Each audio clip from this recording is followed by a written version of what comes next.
हे what's up guys, welcome back once again. हमारी आज की कहानी एक इंडियन सोशल ड्रामा फिल्म है जो कि नॉर्थ इंडिया के वुमेन की कंडीशन को दर्शाती है। सोशल कॉन्फ्लिक्ट के चलते औरतों की हालात के बारे में इस कहानी में बताया गया है। कैसे समाज की एक औरत को मजबूर करा जाता है, ऐसे वाले लोगों के दबाव में गरीबों का किस तरीके से शोषण होता है खुद के बीच, ये सब हमें आज की कहानी में जानेंगे। कहानी की शुरुआत उत्तर प्रदेश के एक गाँव से होती है जहाँ हम इंस्पेक्टर सूरज को देखते हैं। सूरज अपने हाथ में धनुआ नाम के एक आदमी को लेकर आ रहा है। जब वो गांव में आता है तो गांव वाले उस आदमी को देखकर चिल्लाने लगते और कहते हैं कि वो उसे यहाँ पर क्यों लेकर आए। पंचों के फैसले के हिसाब से वो आदमी गांव के अंदर नहीं आ सकता। गांव के बाकी लोग भी इस बात का विरोध करते हैं। ये सब भौरी नाम की एक लड़की दूर से देख रही थी। वो धनुआ के पास जाना चाहती है पर गाँव की एक दूसरी औरत काकी उसे रोक लेती है। वो कहती हैं कि महिलाओं के साथ जब अन्याय होता है तो ऐसा ही होता है, समाज बर्बाद हो जाता है, सब तरफ तबाही मच जाती है। अब ऐसा क्या हुआ जिस वजह से काकी ऐसा कह रही हैं? आखिर ऐसा क्या हुआ भौरी के साथ? इन सब में धनुआ की क्या गलती है? इन सभी सवालों के जवाब हम कहानी में आगे जानेंगे। यहाँ से सीन शिफ्ट होता है। हमें वो समय दिखाया जाता है जब धनुआ और भौरी की शादी हो रही है। धनुआ खुद 45 साल का है, वहीं भौरी सिर्फ 23 साल की है और भौरी दिखने में भी बहुत सुंदर है। किसी को भी यकीन नहीं हो रहा है कि धनुआ की शादी इतनी सुंदर और जवान लड़की से कैसे हो गई। वहीं एक जगह पर गांव के चौधरी कुलकर्णी, डॉक्टर बनिया, मैनेजर जिगरा और पंडित एक जगह पर बैठे होते हैं। तभी वहां पर धनुआ के दो भाई आते हैं और चौधरी कुलकर्णी से कहते हैं कि आपने धनुआ की तो शादी करा दी, पर आपको हमारे बारे में क्या कोई ख्याल नहीं आया? और ये बोलकर वो वहां से चले जाते हैं। हम देख पाते हैं कि धनुआ से पूरा गाँव जल रहा है। यहाँ में एक और चीज पता चलती है कि भौरी की पहले 3 शादियां हो चुकी है और इस बात से कोई भी अनजान नहीं था। सभी गांव में उन दोनों की शादी के बारे में अलग अलग तरीके की बातें हो रही थी। रात ज्यादा होने पर सभी औरतें अपने अपने घर चली जाती हैं। धनुआ भी अपनी नई दुल्हन के पास जाता है। वहीं दूसरी तरफ गांव के कुछ लोग बसंती नाम की लड़की के साथ गलत काम करते हैं और उसकी दादी उसके गाँव में ढूंढती रहती है पर वो उन्हें कहीं भी नहीं मिलती। अगली सुबह भौरी घर का काम करने लगती है, जो देखकर धनुआ उसे ज्यादा काम करने से मना करता है। तभी वहां गांव की एक औरत मालती आती है जो भौरी को अपने साथ कुएं पर पानी भरने ले जाती है। कुछ देर बाद कुएं पर गांव का पंडित आता है और मालती भौरी को बताती है कि वो किस तरह से वहां की औरतों को धर्म के नाम पर शोषण करता है। अभी बसंती की दादी रोते हुए आती हैं और सबको पता चलता है कि गाँव में कुछ हो गया है। इंस्पेक्टर सूरज बसंती की लाश को एक तालाब में से निकलवाता है, जिसके बाद वो एक आदमी को मार मार कर पूछता है कि आखिर वहां हुआ क्या था। असल में बसंती के साथ ये सब चौधरी कुलकर्णी के दोनों भाइयों ने किया था और अब वो लोगों से बचकर भाग रहे। तभी वहां पर इंस्पेक्टर पहुंचता है और उन दोनों को पकड़ लेता है। सूरज चौधरी के भाइयों को बहुत बुरी तरीके मार कर अपने साथ ले जा रहा था, लेकिन तभी चौधरी कुलकर्णी बीच में आ जाता और उसे उन्हें छोड़ देने के लिए बोलता है। पर इंस्पेक्टर उसे कहता है कि चाहे वो कितनी भी सोर्स और ताकत क्यों न लगा ले, पर वो लोग अब बचकर नहीं जा पाएंगे और यही एक असली ऑफिसर की पहचान होती है। उस दिन जब धनुआ काम पर जाता है तो उसे मैनेजर जिगरा उसे बहुत परेशान करता है। असल में धनुआ एक भट्टी पर काम करता है जिस पर जिगरा गुंडागर्दी करता है। वो सभी लोगों पर हुक्म चलाता है, सभी लेबर को मैनेज भी करता है। उसकी बातों से परेशान होकर धनुआ उसे अपनी सैलरी से 20 रुपये काट लेने के लिए कहता है और उसके बाद वहां से चला जाता है। गांव की औरतों से जब भौरी को बसंती के बारे में पता चलता है तो वो बहुत घबरा जाती है। तभी काकी उसे बताती हैं कि ये गांव हमेशा से ऐसा नहीं था, लेकिन उन 5 बदमाशों की वजह से अब यही होता है। यहाँ पर वहाँ लोग औरतों की लाचारी का फायदा उठाते हैं और उनके साथ गलत हरकतें करते हैं। ये एक बेहद परेशानी की बात है, लेकिन अब उनके गांव की यही कहानी है। गांव के बनिया, डॉक्टर और बाकी सभी मर्दों की नज़र हमेशा भौरी पर ही रहती है। वो बहाने बहाने से बार बार उसे देखने की कोशिश किया करते हैं और ये बात धनुआ को बिल्कुल अच्छी नहीं लगती।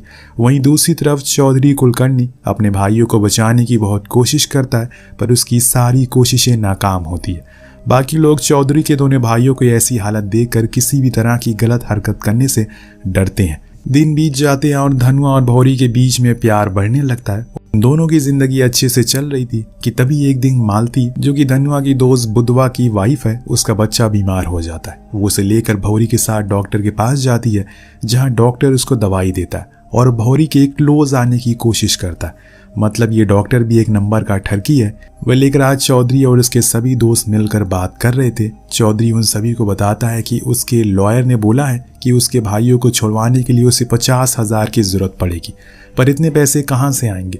तभी पंडित उसे आइडिया देता है, अगर वो भट्टी के काम करने वाले लेबर के 30 रुपये रोज दिहाड़ी के काट ले तो बात बन जाएगी। ये सब सोचकर वो सभी बहुत खुश होते हैं और फिर सोने चले जाते हैं।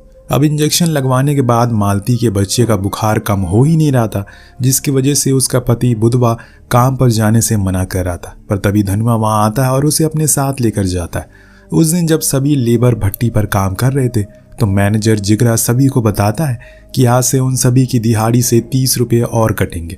जब वो लोग इसका विरोध करने की कोशिश करते हैं तो वो उन्हें डरा धमका कर चुप करवा देता है। इस बीच बनिया एक चुनिया नाम की लड़की से भौरी को अपने पास लाने के लिए कहता है, पर जब चुनिया भौरी से इस बारे में पूछती है तो वो साफ साफ मना कर देती है, क्योंकि वो पैसे के लिए ऐसे किसी के साथ नहीं जा सकती। इधर दूसरी ओर बुधवा जब अपने बच्चे के इलाज के लिए पैसे नहीं ला पाता तो आखिर मालती को ही वो सब करना पड़ता है जो वो नहीं करना चाहती, पर बच्चे के खातिर उसे भी अपने शरीर का सौदा करना पड़ता है। वहीं भट्टी पर जिगरा धनुआ को नौकरी से निकाल देता है और कहता है कि वो उसे तभी वापस रखेगा जब वो रात में भौरी को उसके पास भेजेगा। तो आप सोच सकते हैं कि इस गांव में किस हद तक लोगों की सोच गिर गई है। इन सब से भौरी और धनुआ दोनों ही बहुत ज़्यादा परेशान हो जाते हैं। रात को भौरी धनुआ से मालती के बारे में बात करती है, जहां धनुआ उसे बताता है कि इसमें मालती की कोई गलती नहीं है, उसकी माँ ने भी उसकी जान बचाने के लिए ये सब किया था। जो सुनकर भौरी और ज़्यादा दुखी हो जाती है। उसे डर था कि कहीं आगे जाकर उसे भी ऐसा कुछ ना करना पड़े। अब अगले दिन धनुआ अपने 7 दिन के काम की दिहाड़ी लेने के लिए जिगरा के पास जाता है, पर जिगरा और चौधरी कुलकर्णी उसे ये कहते हैं कि जब तक वो भौरी को उनके पास नहीं भेजेगा तब तक वो उसके पैसे नहीं देंगे। तभी धनुआ चौधरी कुलकर्णी से कहता है कि अगर वो अपने 7 दिन की दिहाड़ी छोड़ दे तो क्या वो अपनी पत्नी को उसके पास भेज देगा। अब ये सुनकर जिगरा और चौधरी बहुत गुस्सा हो जाते हैं और उसे बुरी तरह से मार कर भगा देते हैं। जब उसने वही बात कही जो वो लोग कह रहे थे, लेकिन दोस्तों जब बात खुद पर आती है तो कैसे चुपती है ये हम देख पाए। अब रात में डॉक्टर उसका ट्रीटमेंट करने के लिए आता है, तभी अचानक धनुआ को बहुत खांसी आने लगती है। उसके मुंह से खून भी आता है। ये देखकर डॉक्टर उसका ब्लड टेस्ट करने के लिए सैंपल लेकर जाता है। अगले दिन भौरी मंदिर जाती है, जहां पुजारी उसे एक उपाय बताता है जिसमें उसे रात में एक कपड़े में अकेले मंदिर आकर अपनी शुद्धि करवानी पड़ेगी, क्योंकि वो मनहूस है और उसके पहले भी 3 पति मर चुके हैं। ये सब जब वो घर आकर धनुआ को बताती है तो वो उसे समझाता है कि वो सब उन लोगों की चाल है। सभी अपनी अपनी तरफ से चाल चलने की कोशिश कर रहे हैं। पंडित की शुद्धि करवाना, बनिया का 1500 का माल 600 में लेना, जिगरा का धनुआ को भट्टी से निकाल देना, इन सब में कोई प्लान है। उन्हें भौरी के पास लाने में कामयाब नहीं हो पा रहा था वो। उस रात वो लोग बैठकर इस बारे में बात करते हैं और तभी डॉक्टर कहता है कि उसने धनुआ के लिए एक ऐसा प्लान सोचा है जिसके चलते वो सभी मजे कर पाएंगे। अगले दिन चौधरी पंचायत बुलाता है, जहाँ डॉक्टर सभी को एक दिल दहलाने वाली बात बताता है। वो कहता है कि उसके पास धनुआ की ब्लड रिपोर्ट है और उसे एड्स नाम की भयानक बीमारी हो गई है। पहले तो गांव वालों को कुछ समझ नहीं आता, पर उसके बाद वो सभी धनुआ से दूर भागने लगते हैं और पंचायत ये फैसला लेती है कि अब से धनुआ गांव से बाहर रहेगा। ये सब सुनकर भौरी तो टूट जाती है। उन लोगों को लगा कि ऐसा करने से भौरी थक हार कर उसके पास आ जाएगी, पर वो हार मानती नहीं है। वो धनुआ के साथ जाकर गांव के बाहर रहने लगती है। एक लड़की को पाने के लिए ये लोग धनुआ को हर दिन मजबूर कर रहे हैं। उसी बीच गांव में मुंबई से एक लड़का शहर आता है जो कि इस गांव में लेबर के ऊपर डॉक्यूमेंट्री बनाने के लिए आया था। घर में पैसे ना होने की वजह से भौरी ने धनुआ की जगह भट्टी पर काम करना शुरू कर दिया। अब वहां पर भी वो 5 लोग उस पर हमेशा अपनी नजर गड़ा कर बैठे रहते हैं, पर भौरी ने कभी भी अपना ईमान बिकने नहीं दिया। अब एक दिन जब पानी सर से ऊपर निकल जाता है तो वहां से नौकरी छोड़कर आ गई। अब नौकरी ना होने से काकी शेखर को खाने के लिए धनुआ के यहाँ बुलवा लिया करती है। इसे वो उसके पैसे भी दे देता है, जिससे उनके घर में लक्ष्मी भी अब बनी हुई थी। एक रात बहुत तेज बारिश हो रही है, तब खाना खाकर जब शेखर वापस जा रहा था तब अचानक उसके पैर में मोच आ गई। अगले दिन शेखर को गाँव जाना था क्योंकि उसकी फिल्म पूरी हो गई थी। अब मोच की वजह से भौरी उसे छोड़ने तक गई, पर रास्ते में उसे कंट्रोल नहीं हुआ। वो भौरी के साथ इंटीमेट होने लगा। भौरी ने भी उसे नहीं रोका। वहीं धनुआ भौरी के लौटने का इंतजार करता रहा। उन दोनों को साथ गांव का एक आदमी देख लेता है जो भौरी को पसंद करने वालों में से एक था। उसे ये चीज़ बर्दाश्त नहीं होती, जिससे ये बात सारे गांव में फैल जाती है। अगली सुबह उन लोगों ने शेखर को मार मार कर अधमरा कर दिया। अब गाँव के सभी लोग भौरी को सजा देना चाहते हैं, पर काकी बीच में आ जाती है। उसने किसी को भी कुछ नहीं करने दिया। कुछ ही देर में सभी गांव वाले भौरी को अकेला छोड़कर चले गए, पर जब धनुआ भी जाने लगा तो काकी ने उसे रोकने की कोशिश करी।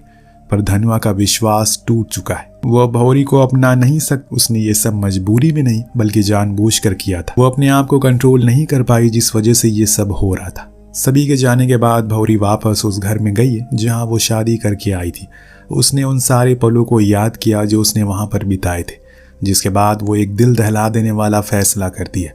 उधर धनुआ तो अपना आपा खो चुका है। उसने अपनी कुटिया को जला दिया जो उसने भौरी के साथ मिलकर बहुत ही प्यार से बनाई थी। उसका तो सब कुछ ही लुट चुका है। बचपन में उसके माता पिता मर गए, बड़ी मुश्किल से उसकी शादी हुई।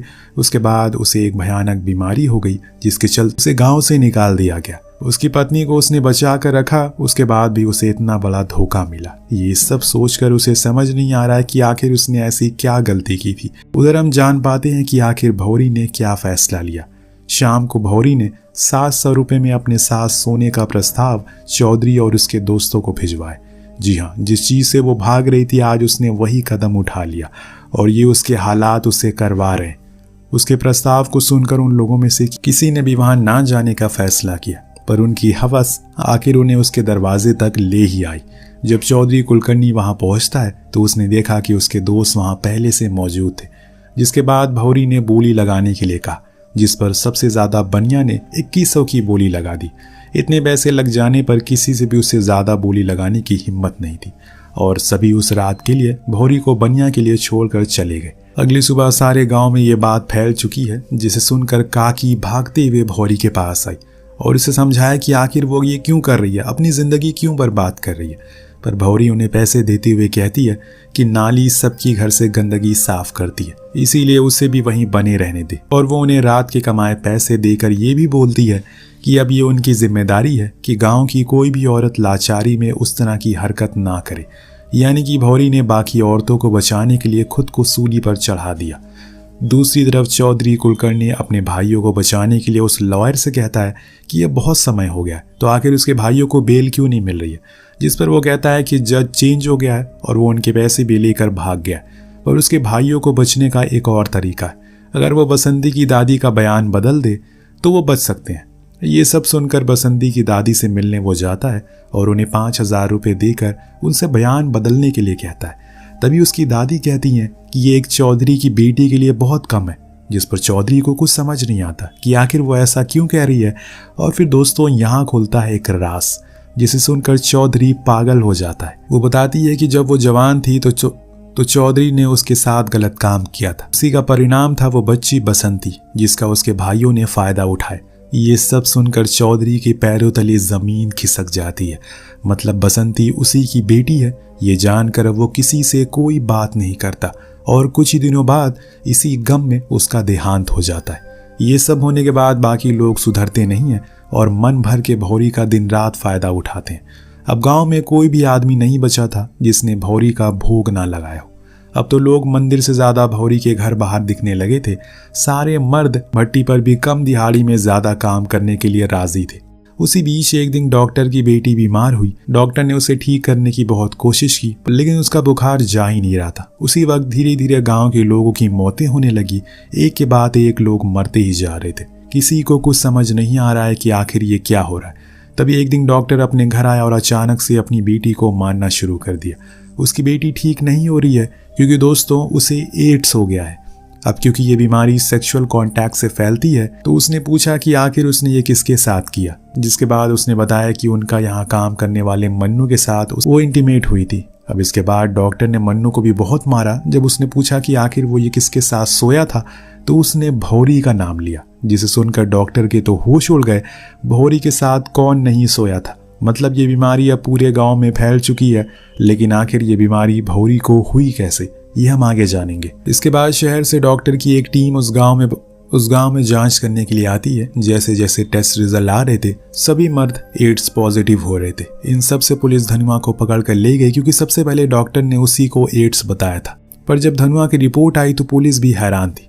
उन्होंने सभी गाँव वालों को बताया कि धनुआ ही एक ऐसा आदमी है पूरे गांव में जो कि एड्स पॉजिटिव नहीं है। लेकिन अगर धनुआ से ये बीमारी भौरी को नहीं हुई तो कैसे हुई। यहाँ खुलता है राज। ये बीमारी असल में शेखर से हुई है। वही शेखर जो शहर से यहाँ डॉक्यूमेंट्री बनाने के लिए आया था। वो भौरी से इंटीमेट हुआ और इस बीमारी की चपेट में आ गया। गांव वाले जब डॉक्टर से सच पूछते तो अब वो सच और छुपा नहीं पाता और सभी को बता देता है कि उसने और उसके दोस्तों ने मिलकर ये प्लान बनाया था। ये सारी सच्चाई को सुनकर पूरा गांव बौखला चुका था, क्योंकि उन पांचों की वजह से आज पूरा गांव मर रहा है। वो सभी उन लोगों को मानना चाहते हैं, लेकिन तभी पुलिस गोली चला देती है। और ये वही सीन था जो हमने कहानी की शुरुआत में दिखाया गया था। गोली की आवाज से भौरी को लगता है कि शायद धनुआ अब नहीं रहा। पुलिस ने उसे गोली मार दी। अपने 3 पतियों की मौत का बोझ पहले से उठा रही भौरी अब ये सहन नहीं कर सकी। उसने अपने आप को कमरे में बंद कर लिया। उधर पुलिस ने भी सभी गांव वालों को 5 लोगों को अपने तरीके से डील करने की परमिशन दे दी, जिसे सभी ने उसे दौड़ा दौड़ा कर पीटा। और यही होना भी चाहिए था उनके साथ। जब हवस आपके सर पर चढ़ जाती है तो उसका यही परिणाम होता है। इधर जब धनुआ घर वापस जा रहा था तब अचानक से उसे भौरी का ख्याल आया। वो भागते हुए उसके घर तक गया, लेकिन तब तक बहुत देर हो चुकी थी। भौरी तो पहले ही मर चुकी है। ये सब देखकर धनुआ, काकी और मालती बहुत रोते हैं। इन सब के बाद भी धनुआ पूरे सम्मान के साथ उसका अंतिम संस्कार करता है, जिसमें गांव के सभी महिलाएं शामिल होती हैं, क्योंकि भौरी ने उनके लिए जो भी किया वो उसे कभी भुला नहीं सकती। गांव की औरतों ने भौरी की जलती चिता में अपनी चूड़ियां और सिंदूर डाला, क्योंकि भौरी ने उन सब के लिए खुद को ही कुर्बान कर दिया। अब हर युग में पापियों का नाश करने के लिए एक न एक महिला को अपनी कुर्बानी देनी पड़ती है। जिस तरह से पांचाली का वस्त्र हरण महाभारत का कारण बना, उसी तरह भौरी का भोग लगाने की इच्छा से ही सभी गाँव वालों के पतन का भी कारण बना। इसी के साथ ये कहानी हमें एक डीप मैसेज देती है कि हमारा कर्मा लौट कर वापस जरूर आता है। इसीलिए हमें अपने काम को सोच समझ कर करना चाहिए। वेल, आपको कहानी कैसी लगी नीचे कमेंट करके जरूर बताएगा। मिलते हैं अगली वीडियो में। Thank you so much watching. Peace out.